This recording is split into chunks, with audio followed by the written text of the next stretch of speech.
माफ़ कर देने का मतलब ये नहीं होता कि आप उस इंसान के पास वापस चले जाएं। जी हाँ, माफ़ कर देने का मतलब ये होता है कि एक गिल्ट फ्री माफ़ी, जहाँ पर आपने खुद की इनर सेल्फ को इस गिल्ट से फ्री कर दिया है कि उस इंसान ने आपको हर्ट किया था। ठीक है, माफ़ करना क्या होता है, जब आपके दिल में जिस इंसान ने आपको हर्ट किया है उसके प्रति ईगो नहीं है, ईर्ष्या नहीं है, वैर भाव नहीं है, तब रियल मायने में वो माफ़ करना होता है। और अगर वो इंसान आपसे बातचीत कर रहा है या कुछ ऐसी कंडीशन है कि आपको बात करनी पड़ती है, तो आप बहुत सहज भाव से उसका आंसर देते हैं और आपके मन में कोई भी गलत भावना नहीं आती है। वो होता है माफ़ करना। और अगर आप ऐसा नहीं कर रहे हो तो आप अपनी इनर सेल्फ को हर्ट कर रहे हो। और अगर आप उस इंसान को माफ़ नहीं कर पा रहे हो तो फिर वो भी आपकी मेंटल पीस को ख़राब करने जैसा होता है।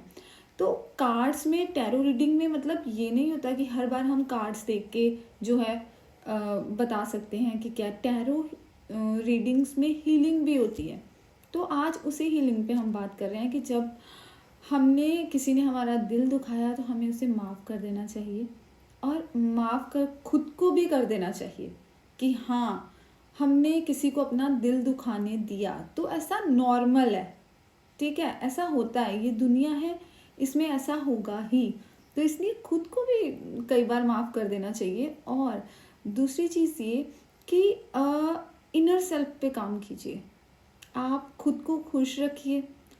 दूसरों के इमोशंस का आपके इमोशंस के ऊपर फ़र्क नहीं पड़ना चाहिए अगर वो बंदा हर्ट करने वाले इमोशंस लेके बैठा है। और आपको बाउंड्रीज सेट करनी है। माफ़ करने का मतलब होता है बाउंड्रीज सेट करना। तो आपको अपने आसपास बाउंड्रीज सेट करनी है कि वो इंसान दोबारा से उस बाउंड्री के अंदर ना आ सके और आपको हर्ट ना कर सके। तो आपको एक लिमिटेड, जो कहते हैं ना, बातचीत और टू द पॉइंट बातचीत अगर ज़रूरी है तो करनी है। इस तरह से आप गिल्ट फ्री होकर माफ़ कर सकते हो और इससे ना आपको इनर पीस मिलेगी। तो अब कार्ड्स में देख लेते हैं कि करंट सिचुएशन अगर आपके साथ ऐसी चल रही है तो कार्ड्स आपको क्या मैसेज देना चाहते हैं। तो चलिए देख लेते हैं।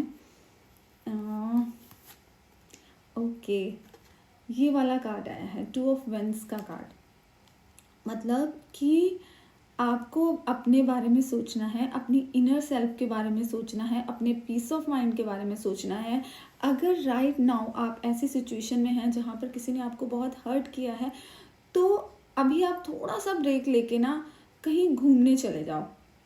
कहीं ज़्यादा दूर नहीं जा सकते हो, फाइनेंशियली कुछ दिक्कत है या वैसे भी नहीं जा सकते हो, तो आप अपने घर के पास जो टेम्पल है वहाँ जाना स्टार्ट कर सकते हैं। या फिर आप अपने फ्रेंड्स के साथ आउटिंग पे जा सकते हैं, शॉपिंग कर सकते हैं। मतलब जिस तरह से आप अपने माइंड को डाइवर्ट कर पाएँ, तो आप देखिएगा खुद से आप हील करना शुरू कर देंगे।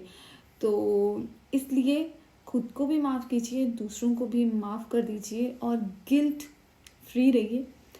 जय श्री राम।